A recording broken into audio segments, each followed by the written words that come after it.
নমস্কার বন্ধুরা, সবাইকে স্বাগত অসীমার হেসেলে। আজকের আমি বানাবো বাড়িতে থাকা চিড়ে আর সুজি দিয়ে একটা নতুন ধরনের ব্রেকফাস্ট। প্রথমে 2 বাটি চিড়ে নিয়েছি, সেটা হাত দিয়ে একটু গুঁড়িয়ে নিলাম। তাতে দিয়ে দিলাম 1 বাটি সুজি আর দিলাম একটুখানি গরম জল। গরম জল দিলে তাড়াতাড়ি ওটা নরম হয়ে যাবে। এইভাবে নরম করার পর ওটা একটু ঢাকা দিয়ে 5 মিনিট রেখে দেবো। আপনারা চাইলে ঠান্ডা জলও দিতে পারেন। এবার ঢাকনা খুলে এইভাবে দেখুন নরম হয়ে গেছে। এবার হাত দিয়ে মেখে নিতে হবে। মাখার পরে কড়াই বসিয়ে কেটে রাখা আলু আর মটরশুঁটি দিয়ে সামান্য একটু সেদ্ধ করে নেব। সেদ্ধ হয়ে গেলে একটা পাত্রে তুলে নিতে হবে। তুলে নেওয়ার পরে একটা ফ্রাই প্যান বসিয়ে তাতে সর্ষের তেল দিয়ে 1 চামচ গোটা জিরে, 1 চামচ হিং, কুচনো কাঁচা লঙ্কা, টমেটো দিয়ে নেড়ে চেড়ে ওই সেদ্ধ করে রাখা আলু আর মটরশুঁটিটা দিয়ে ভালো করে নেড়ে নিতে হবে। তারপর ওর মধ্যে দিয়ে দিতে হবে একটুখানি লবণ আর হলুদ, দিয়ে ভালো করে খুন্তির মাথা দিয়ে থেতো থেতো করে দিতে হবে, যাতে ওটা একটু ম্যাশড হয়ে যায়।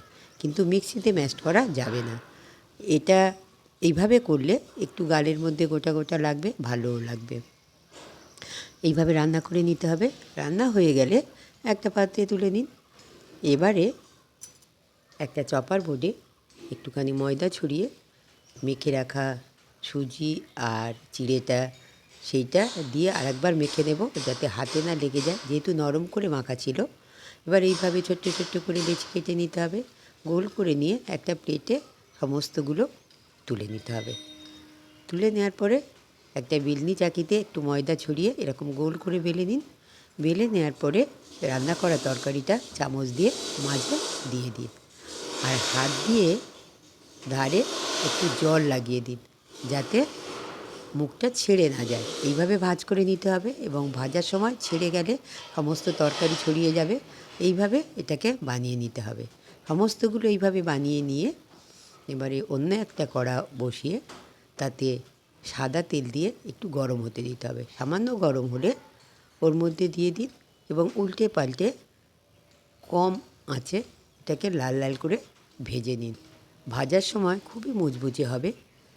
এবার ভাজা হয়ে গেলে একটা পাত্রে তুলে নিন। দেখুন, আমি চামচ দিয়ে দেখিয়ে দেব কিভাবে এটা মুচমুচে হয়েছে। দেখুন, এবার সস দ্বারা এটা পরিবেশন করুন। নমস্কার।